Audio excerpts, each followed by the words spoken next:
Depois que o Saitama se tornou careca, ninguém foi mais capaz de vencer ele. Aliás, sim, teve um cara que venceu o Saitama com um só golpe. Não acredita, né? Vamos conhecer esse cara? Vamos lá.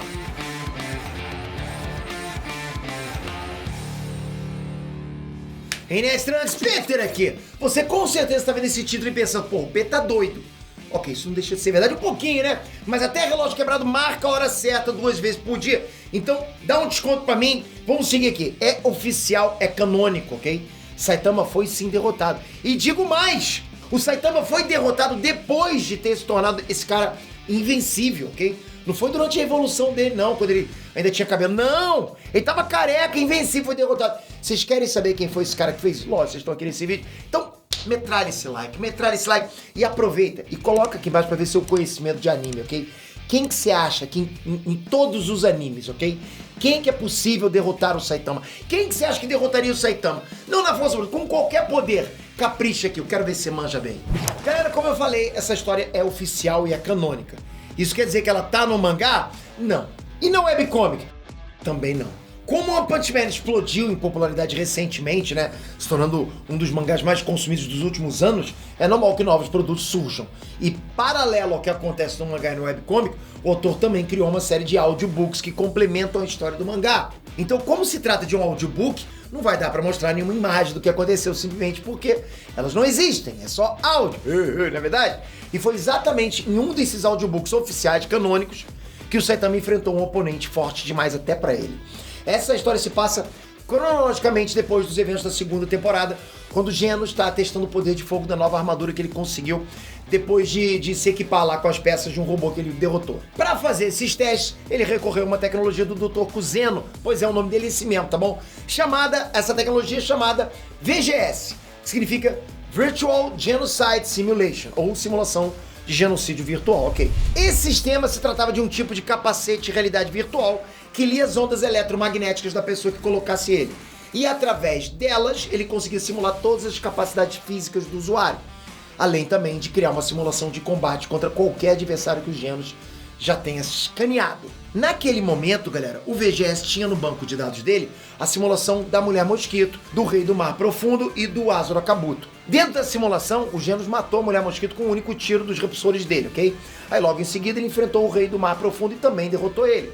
O próprio VGS calculou que o Genos naquele momento seria capaz de derrotar 70% das lutas contra ameaças de nível demônio, restando só o Azura Kabuto, o único ali que era verdadeiramente uma ameaça nível dragão.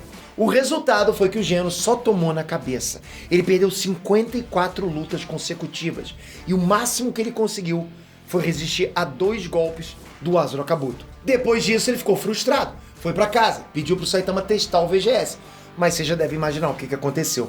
A Mulher Mosquito, o Rei do Mar Profundo e o Azura Kabuto perderam pra só um soco do Saitama, mostrando que pra ele realmente não existe nenhuma diferença entre os níveis de ameaça. Acabou, pro Saitama não existe nível de ameaça, pra ele é tudo mosquito, né? Isso obviamente frustrou os Genos, porque ele precisava coletar os dados e o Saitama, como era forte demais, não ajudava em nada. Como é que o VGS ia conseguir capturar os dados do Saitama? Fora o fato de que o apartamento ficou todo quebrado, porque a luta era uma simulação, mas o Saitama estava dando socos de verdade ali. Então o Saitama tirou o VGS e mandou o Genos ir embora com ele. Como o Genos ainda precisava de mais dados, ele entrou em contato com a Associação de Heróis e pediu para eles reunirem, né, alguns heróis para testarem o VGS. E esses heróis eram o Snack, o Metal Bat, o Zumbi Man e o Brilho Negro. Adoro os nomes dos personagens de One Punch Man, né? E aí todos eles acharam desnecessário, né, simular as lutas lá contra a Mulher Mosquito e o Rei do Mar Profundo. Eles pediram para pular direto, né, para ir já começar direto a simulação contra o Azura Kabuto. O Snack foi o primeiro, durou menos de 5 segundos ali. O Metal Bat também perdeu a luta, mas o problema é que a simulação não causa danos reais ao corpo do usuário. E como o Metal Bat não se feriu de verdade, isso significa que ele não lutou no potencial máximo dele. Vocês lembram que o Metal Bat fica mais forte quanto mais ele apanha? Pois é, numa simulação isso não acontece. Depois foi a vez do Zumbi Man. Assim que a simulação começou, o Azura Kabuto destruiu o corpo do Zumbi Man, né, sobrando só a cabeça dele. Mas o Zumbi Man é imortal e logo em seguida se regenerou. E depois o Azura Kabuto destruiu o Zumbi Man de novo. E de novo, né? Até que o Genos percebeu que isso ia durar para sempre. Então ele decidiu acelerar a simulação. Mas você se lembra o que o Azura Kabuto disse na luta contra o Saitama? Que quando ele entra no modo Azura, ele fica nesse modo por uma semana.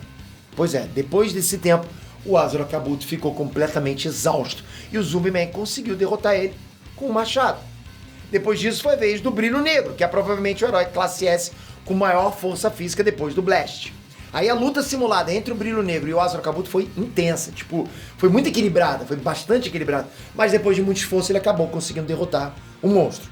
Pra surpresa, inclusive, minha, tá? Eu confesso pra vocês que eu não imaginava que o Brilho Negro conseguia dar conta de monstro ameaça nível dragão. Mas enfim, né? Agora eu sei que ele consegue, beleza. Agora sim, o Genos teve uma ideia mínima da extensão do poder do Azor-Kabuto. Afinal, ele teve uma luta equilibrada com o Brilho Negro. E ele pergunta pro Brilho Negro qual o segredo do poder dele. Mas o Brilho Negro explica que o segredo tá nos músculos dele. O Genos então diz que vai pedir, né, pro Dr. Kuzen incluir músculos no próximo aprimoramento dele. Galera, só que a coisa engraçada começa agora. Por quê? Porque o VGS, depois que se conecta ao usuário, ele cria tipo um clone virtual para ser usado em simulações. E o Brilho Negro pergunta ao Genos se tem algum outro monstro forte que ele pode enfrentar. Afinal, ele gostou disso. O Genos diz que o Azor-Kabuto era o monstro mais forte no banco de dados dele. Só que ele podia fazer o Brilho Negro lutar contra ele mesmo. E o Brilho Negro topou. O problema é que na hora de selecionar o adversário, olha isso, o Genos selecionou o careca errado por engano. Sim, galera, ele selecionou o Saitama, que tinha colocado o VGS horas antes. Aí o que aconteceu? A luta começou e o Saitama eliminou o Brilho Negro com um só soco. E o VGS deu curto-circuito. Horas depois, o Genos volta para o apartamento do Saitama e pede para ele testar o VGS mais uma vez, porque ele quer saber se o Saitama pode vencer a si próprio dentro da simulação. Isso, a princípio, empolga o Saitama, né? Por poder lutar com ele mesmo. Mas quando a simulação começa, o Genos pensa melhor e ele começa a ficar desesperado. Porque ele pensa que se o Saitama perder, ele pode ficar frustrado e desistir de ser um herói. Aí o Genos tenta interromper a simulação, mas ela já tinha começado. E também já tinha terminado. O Saitama tira o capacete e parece triste com aquilo que aconteceu. O Genos tenta consolar o Saitama, dizendo que ele não precisa ficar daquele jeito só por ter perdido uma luta. Mas aí que tá o problema. O Saitama eliminou a simulação dele próprio com um único soco. E por isso ele tá frustrado. Ele achou que finalmente teria uma luta empolgante, entendeu? Depois disso, o Genos concluiu que na verdade o Saitama continua ficando forte indefinidamente. E por isso ele conseguiu derrotar a simulação dele. No momento que ele colocou o VGS pela primeira vez, ele estava menos forte do que na segunda vez, mesmo sem nenhum tipo de treinamento. Isso faz sentido com a tese do Dr. Genos, quando ele diz que o Saitama perdeu o limitador dele, ou seja, cada segundo que passa, o Saitama está aumentando a força. A única coisa que impede alguém de aumentar os próprios poderes infinitamente é algo que limite esse poder.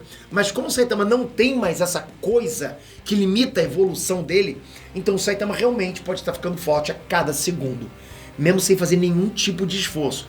Resumindo, o único cara que foi capaz de vencer o Saitama foi o próprio Saitama.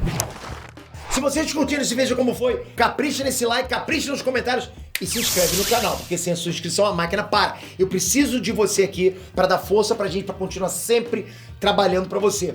A sua inscrição faz a máquina funcionar, faz a gente te levar mais conteúdo cada vez, mais conteúdo pra te informar. E fora isso, você tá na maior comunidade pop do Brasil e a terceira maior do mundo, sabia dessa? Tamo junto sempre, obrigado de coração, galera, te vejo no próximo vídeo. Valeu, fui!